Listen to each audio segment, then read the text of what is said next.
गर्मी की छुट्टियां और नानी का जादुई घर। गर्मी की छुट्टियां शुरू होते ही जैसे ही स्कूल की आखिरी घंटी बजी, रोहन की खुशी का ठिकाना नहीं रहा। उसका मन बस एक ही जगह जाने को मचल रहा था, नानी का घर। शहर की भागदौड़ और गर्मी से दूर, गांव की ठंडी हवाएं और नानी के हाथ का स्वादिष्ट खाना उसे हर साल अपनी ओर खींच लेता था। अगले ही दिन रोहन अपने मम्मी पापा के साथ ट्रेन से नानी के गांव के लिए निकल पड़ा। जैसे जैसे ट्रेन शहर से दूर जा रही थी, बाहर के नजारे बदलने लगे। ऊंची ऊंची इमारतों की जगह हरे भरे खेत, पगडंडियां और आम के पेड़ दिखाई देने लगे। रोहन की आंखों में चमक आ गई। गांव पहुंचते ही नानी दरवाजे पर खड़ी मुस्कुरा रही थीं। आ गया मेरा शेर, कहते हुए उन्होंने रोहन को गले लगा लिया। नानी के घर में एक अलग ही सुकून था। मिट्टी की खुशबू, ठंडी छांव और प्यार भरा माहौल। पहले ही दिन नानी ने रोहन के लिए उसकी पसंद के आम का रस और गर्मा गर्म पूरियां बनाई। खाना खाते ही रोहन बोला, नानी, यहां का खाना तो जादू जैसा है। नानी हंस पड़ी। अगले दिन सुबह सुबह नानी ने रोहन को जगाया। चल बेटा, आज तुझे कुछ खास दिखाती हूं। रोहन नींद में ही बाहर निकला तो देखा कि आंगन में एक बड़ा सा आम का पेड़ था, जिस पर ढेर सारे पके हुए आम लटक रहे थे।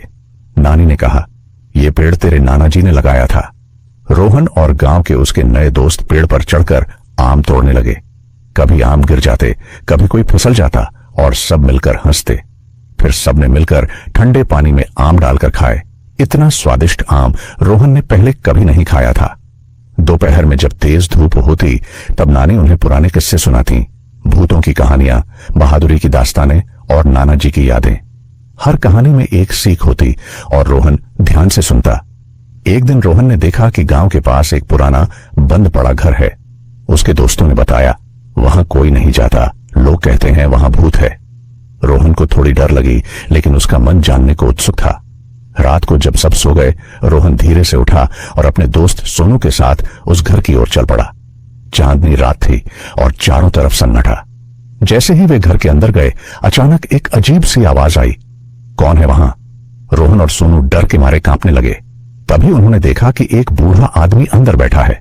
वह हंसते हुए बोला, डरो मत, मैं यहां रहता हूं। लोग मुझे भूत समझकर दूर रहते हैं।